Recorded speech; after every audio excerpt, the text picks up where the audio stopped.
I hear so many people say, I'm trying to regulate my nervous system and it's not working. And what that says to me is they're trying to make their experience go away, but the experience is persisting. And regulating our nervous system isn't about making anything go away. It's about learning how to stay connected to ourselves in moments of nervous system arousal or moments of dysregulation. And staying connected to oneself when we're experiencing that survival instinct that has a heightened response or even a freeze or a flattened response is counterintuitive, because everything within us is mobilized for safety, and we're actually biologically wired to turn away from discomfort. So to turn towards ourselves and stay connected to ourselves in moments of dysregulation is really what the act of regulation is, and it's counterintuitive. And so to turn toward our experience with compassion, with presence, with validation, I actually find self-validation to be one of the most regulating experiences ever. To just turn towards anxiety and just say, it makes sense to me that you feel anxious right now, to oneself. What if the anxiety you feel, the looping thoughts, the tension in your body aren't problems to fix, but energies to be aligned? Welcome to Energy Medicine, the podcast where we support you with practical, tangible, energetic tools so you can implement into your daily lives to regulate your nervous system and to elevate your consciousness and live in deeper coherence. Today, I'm joined by Harmony Kwiker, a licensed professional counselor and visiting instructor to the Naropa Institute and founder of the Institute for Spiritual Alignment.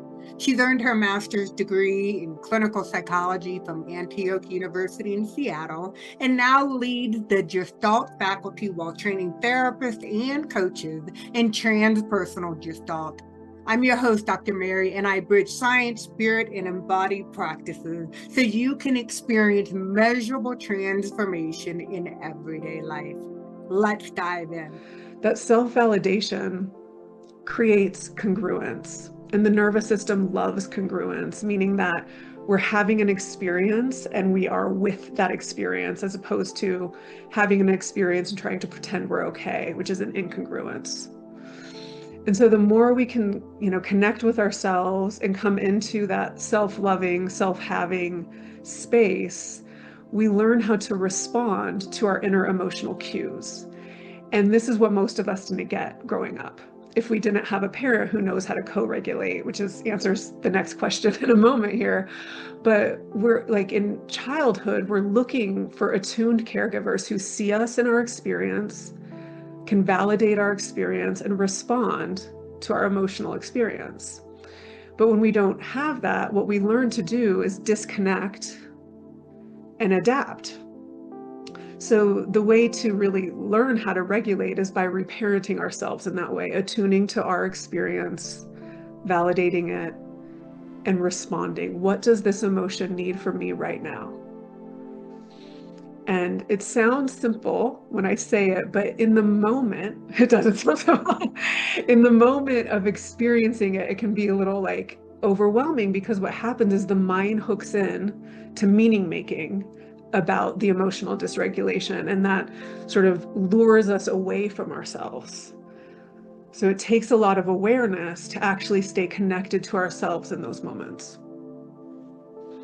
Okay, so let's break this apart a little bit. I love that explanation. You're very clear, okay? But what I'm hearing you say is that you're inviting people to lean into the emotional, whatever is up for people emotionally and also within their physical body in order to create the congruence of the experience. Yes. Okay, so that's what I'm hearing you say as far as getting the central nervous system regulated. So we're trained by default in survival says, okay, let's either flee this situation, let's fly away from it, let's avoid it, or, oh my goodness, maybe we're so uncomfortable that we freeze and we get stuck in this non-reactive state. So your first invitation is to lean into it with self-compassion, validation, and with just simple awareness. Okay? Awareness, yeah. And so the second part of what I want to say is harmony. This is a beautiful thing. Okay, so let's talk about the age bracket of myself and of the majority of the listeners. Harmony, we were not raised with parents that had this kind of an emotional awareness. That's just the fact. I mean, I think that people perhaps within your age bracket that now currently have kids have a different awareness. You have different tools and resources that are available to you. So if we are young people looking to our parents to demonstrate how we're supposed to regulate our emotions, what do you say to the person who's in our age bracket, my age bracket and beyond? And what do you say to people like us? I mean, the thing that I'll say is that although it's ideal to have an attachment figure who can meet us in this loving, safe way, really it's our own innate wisdom that creates what's known as organismic self-regulation. When we create the conditions of safety that our own nervous system require for ourselves, when we give that to ourselves, our nervous system just naturally finds its way back to a rest and digest parasympathetic state. And so the mind looks outside for other people to give us those conditions of safety. But what I'm saying here is to regulate our nervous system, we're going to be that safe container for ourselves and for our nervous system by not gaslighting ourselves, not disconnecting from ourselves, not following the stories of our mind, and to really honor the wisdom of our body and honor that each one of us houses that wisdom within us, and that we actually don't need somebody else to give that to us, although it is nice when they do. And that's So where true. that's where co-regulation comes in. So when we do have that presence, we learn from the modeling, and this is what I do all day long as a psychotherapist. In my field, I think that the way co-regulation is talked about is actually pretty reductive. That's why I wrote holistic co-regulation, because basically the main idea that is talked about in the field of psychotherapy is that just being a safe presence is enough. And I think like just being a safe presence is basic. Like that's like the basic foundation of what we ought to be offering our clients. In co-regulation, I'm creating openings for my clients' awareness to do what I just said to you about nervous system regulation. So to learn how to self-attune, to learn how to honor what's there and validate the emotional experience, and to learn how to be responsive to their own internal needs. I do. I do think I agree with you that we have this internal wisdom, this innate intelligence that knows what's right for us. Like what's right for me is showing up on my yoga mat. What's right for me is doing my daily meditation and my energetic hygiene, because it makes me feel, I create the environment for myself to feel safe, to feel grounded, to feel connected, and to feel, and I'm going to use this word loosely, to feel regulated. So the moment that my heartbeat goes up, or that my agitation goes up, or my ability to be able to focus, or my disconnection from my physical body, that's a cue to me to say, time out, Mary, you need to regroup. You need to come down a notch, and you need to create safety for yourself. Yeah, so one of the things that I think is important to remember is that our resilience is measured by the amount of time it takes us to return to connection with ourselves after we've left from a state of dysregulation. So that's why, like, in the beginning of learning this process, we might get caught up in our stories of blame or resentment or powerlessness or anything else, hopelessness, so on. And then at some point, the light of awareness comes on and we can see what we've been doing, and then we can start to find our way back. The shorter amount of time that takes is what builds our inner resilience. And so when we have increased our capacity enough to have that awareness, we're like already one step in to learning how to follow that regulation through until completion. Before we continue, I want to share a couple of powerful resources with you. If the conversation about nervous system regulation and healing resonates with you, I highly recommend Harmony's latest book, Holistic Co-Regulation: Practitioner's Guide to Working with Dysregulation. It's a practical and deeply insightful guide for understanding how to work with dysregulated nervous system in a way that's both trauma-informed and integrative. The link to order the book will be in the show notes, so check there. And then if you're curious about how light, sound, and vibration can create coherence and regulation within your central nervous system, then I invite you to schedule a one-to-one discovery call with me, and we'll explore how these technologies support your nervous system, emotional processing, and measurable shifts in your regulation. You'll find the link in the show notes, as well as I'll share the QR code at the end of today's show. So now let's get back to the conversation. Through the lens of Gestalt therapy, which is, what I teach and my framework in general for therapy, the way that I see that is actually through unfinished business. So when we have a lot of unresolved experiences from the past that we haven't fully processed and metabolized and updated, that unfinished experience interrupts our ability to be present in the here and now. And so the resolution of the past, and this is what Gestalt therapy works with, and the integration and the reconnection to the wise, sovereign, autonomous current version of ourselves, I think is the next step after a regulated nervous system, when you can start to see the constructs or the themes or the tendencies that prevent presence. And so I just also want to acknowledge that what we're discussing, it's not easy. It's truly not easy. I mean, we could have all the tools and resources available to us and we still get dysregulated, myself included. I personally have watched my husband go through a high level of dysregulation, even though, he was meditating, exercising, and doing a few things to help his central nervous system. And so that's what, and Harmony, I know I've talked to you about it, that's what motivated me to lean into understanding what the vibroacoustics do, what binaural beats do, what stroboscopic lights do for, creating coherence within the brain and the physical body, because it is passive. Okay. Now, what you're suggesting with all the therapy and all the mindfulness, that's very active. And so I think that I want people to do the work. Please don't misunderstand the conversation. I want you to do the work. I'm not trying to give you a little cheat or an out. I'm trying to just kind of have a dialogue about, there's challenges and commitment and a dedication to your own personal healing. And there may be space to be supportive in passive modalities as well. What do you think about that, Harmony?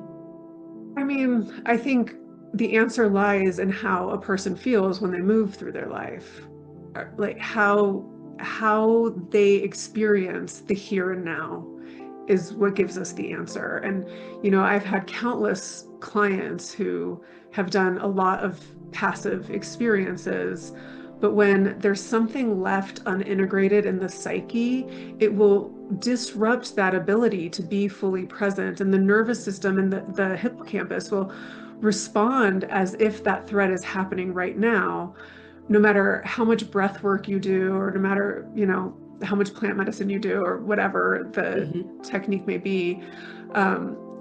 And EMDR maybe even, and brain spotting too, a little bit less. It's like a little bit more passive with a little bit more efficacy. But really, it's the constructs of our mind give us so much information about what is left unfinished within us. And it's up to us if we want to heed that call to look to see what is residual, what is living in my implicit memory that's preventing me from being fully here with you right now. I have this experience all the time when I'm getting ready to do a public speaking event. And it's the thing that I continue to work on in my life. I've been working on this in my life since I was in high school, where I used to stutter. And my teachers would say, "It's okay, Harmony, you can sit down." and I would get a terrible anxious stomach with diarrhea, and like my nervous system would just tremble and go into these tremors actually, all the way through graduate school. I mean, it was unbelievable. It's unbelievable that I'm here right now talking to you. I mean, truly. And so yes, it's not easy and it takes time, but back then I didn't know how to stay connected to myself. I really believed that regulating my nervous system was about stopping my experience. We become a threat to our nervous system when we try to stop our dysregulation. And it actually has, the opposite effect of what we want, because then it gets louder and louder. And so learning how to welcome everything with deep presence, without interpretation, with just like fully being here and allowing the full range of our humanity. Like, I know it's not comfortable, but it's a really important part of our humanity. And it will tell us what we need to look at if we really pay attention and listen deeply. Listeners, I feel that collective sigh. I heard you all like take a deep breath in and sigh it out with the realization and hearing and feeling the truth of what Harmony is talking about. So, I think it's also important to state that your body does not know if a threat or perceived threat is like within your psyche, or if it is a true neurological threat to your physical body. Your body doesn't know the difference. And so what Harmony is suggesting is to go back into these implicit memories that you may have stored and to work through the reprogramming of those memories, whether it be through Gestalt therapy or EMDR or brain spotting. Those are some modalities that will help you to overcome your conditioned responses. Absolutely. And these 3 steps that I offered are a wonderful foundation to build a relationship with yourself and to be that safe space for yourself. I really do believe that that's the beginning of everything. Even in the work I do with clients, I won't do the deeper work of integration until I know that they have that inner ground and that ability to stay connected to themselves. To me, that's everything. So that's step 1. That's step 1. The 3 steps are self-attunement, self-validation, and then responsivity to the emotions. All right. So please expand upon that more. Yeah. So actually looking within through your interoceptive awareness, it's a sense that we have to be able to see what's happening within our body. The way to optimize our interoceptive awareness is by closing our eyes, just looking within and attuning to what's here. Let's just say you have a flutter in your heart, just let that flutter know that you see it. Like being the witness of the experience rather than being identified with the experience is really what I'm pointing to here.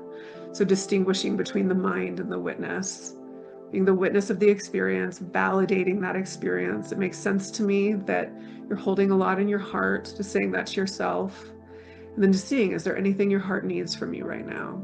And your heart will tell you, or whatever your experiences will tell you, because you hold the answer within yourself. And that's how you stay connected to yourself in those moments. And the validation, again, correct me if I'm wrong, is the second step. Yeah. Okay. Yeah. Yeah. The validation and then the self-responsivity. Those are the 3 steps. Yeah. And you talk about these steps at length in your book? I talk about these steps along with a lot more, actually. So Gestalt therapy was the first somatic therapy that was ever created. It was back in the 1930s. And it was also the first like parts work where we work with subpersonalities is also part of Gestalt therapy. So it's very dynamic. And it's also the only therapy theory that has Taoism and Zen Buddhism embedded within its theory. So it's a very present moment, meditative experience, Gestalt therapy. It's really dynamic and beautiful. And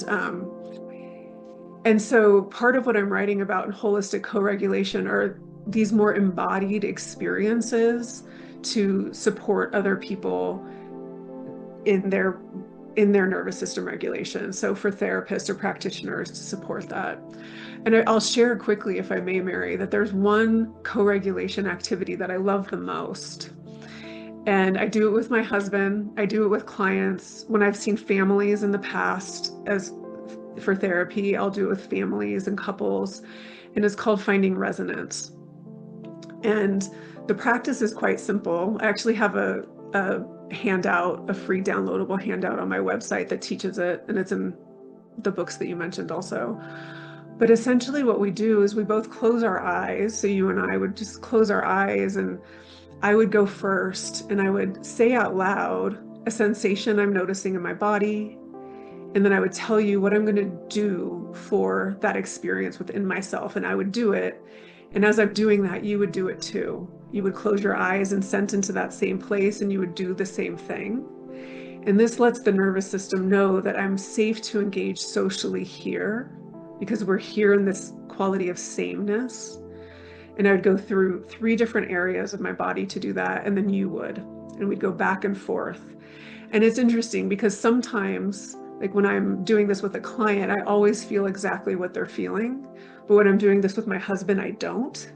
We're in like different states. And so it's just interesting to know how that feels. But the thing that happens every single time, and I've seen this even in crisis situations where somebody is like so outside of themselves, they can't find their way back. I'll do this activity with them. And it's like magic. All of a sudden they're like, I'm back. They just find their way back just by listening to their body and tending to it in a way that I'm tending to my body at the same time. It's so simple and it's so beautiful. So I love this. I love this. So for example, I would say in with our eyes closed, I would say, Harmony, I'm feeling tightness in my right upper traps. And what I want to do, what my body is asking me to do, is to flap my arms like a bird. And so then here we are collectively flapping our arms like a bird. And then I release that, and then I settle back in, turn my awareness into possibly a second area. Hey, Harmony, I'm feeling tightness in my right butt cheek. And what I want to do is to take my right ankle and cross it over my left knee. And so I sit up straight and I allow that right butt cheek to release. So we're both doing that exercise. And then I signal to you when I feel it release. And then my third item would be, hey, Harmony, I'm feeling tightness in my jaw. I want to yawn really big.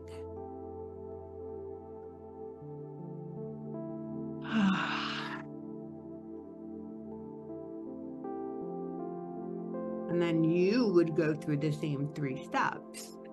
Absolutely. And as I'm following along with you just now, and hopefully the listeners were following along too, is even though I didn't have those same experiences that sort of cued you to take care of your body in that way, it still just feels really good to take care of your body in that way. You know, I would have never flapped my arms like that or opened my jaw, but to do that, I'm like, oh, this is wonderful. And it's just a wonderful experience to be in that together.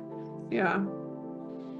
I love practical and tangible tools. I mean, these are things that we can do. It's about simplicity and awareness and connecting with others.